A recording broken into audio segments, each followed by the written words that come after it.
Istana Basapagaruyung adalah sebuah istana megah yang terletak di Batu Sangkar, Kabupaten Tanah Datar, Sumatera Barat, Indonesia.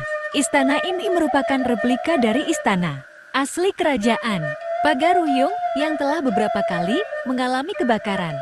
Arsitektur istana ini mencerminkan keindahan dan kekayaan budaya Minangkabau dengan bentuk bangunannya yang khas, yakni rumah gadang dengan atap bergonjong yang melengkung seperti tanduk kerbau.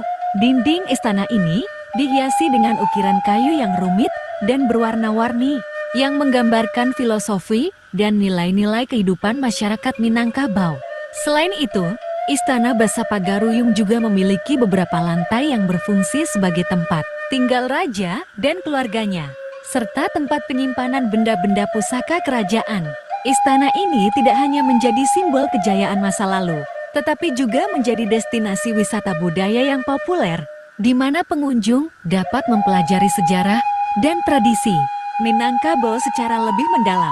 Lokasinya yang berada di tengah-tengah pegunungan menambah pesona alam di sekitarnya, menjadikan Istana Basapagaruyung sebagai salah satu ikon pariwisata yang penting di Sumatera Barat.